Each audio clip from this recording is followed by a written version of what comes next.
It's winter holiday time on the island of Soda. It's very cold, but the engines don't mind. They love this time of year when the stations look jolly in their decorations.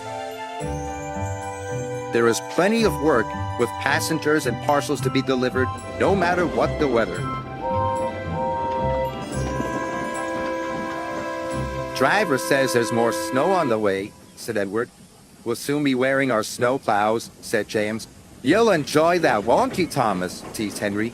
You know I won't, said Thomas. I don't like my snowplow.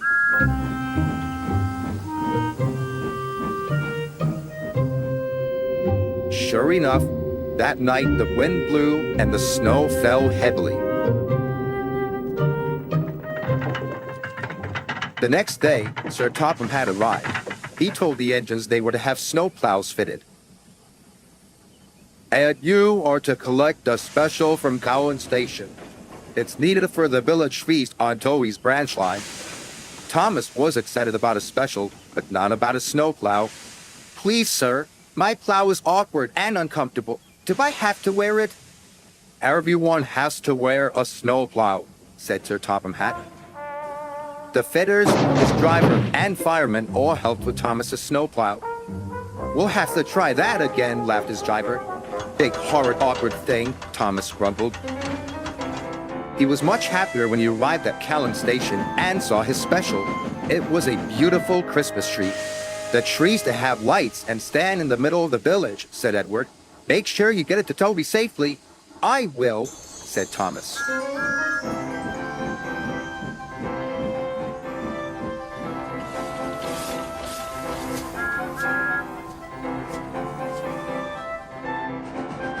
Thomas arrived at Maythwaite and Toby was very happy to see him. The villagers will be delighted with this tree, Toby said. I'm glad you had your snowplow. I can't clear the snow just by myself.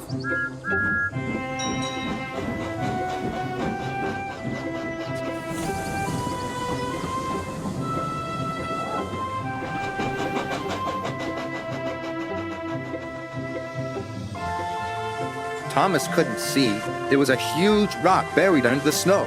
Suddenly, his snowplow hit the rock. Bouncing buffers, exclaimed Thomas. My plow is broken. His driver tried to stop, but the broken plow hit the water tower. Cinders and ashes, exclaimed Thomas. We can't go any further, said Thomas's driver, and there's no one to help us. But the villagers need their tree, said Thomas. Let me try again. I'm sure I can make it. It wasn't easy without a snowplow, but Thomas was determined.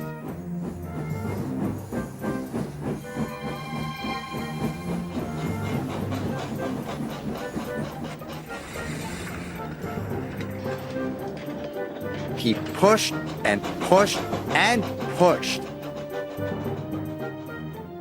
Thomas was trying as hard as he could, but there was just one snowdrift after another.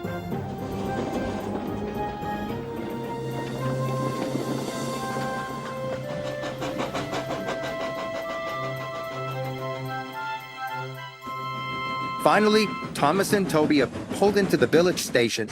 Thomas whistled and the villagers cheered when they saw their beautiful tree. Hooray, they said. Hooray! The next day, Sir Topham Hatt sent for Thomas. Thomas was worried.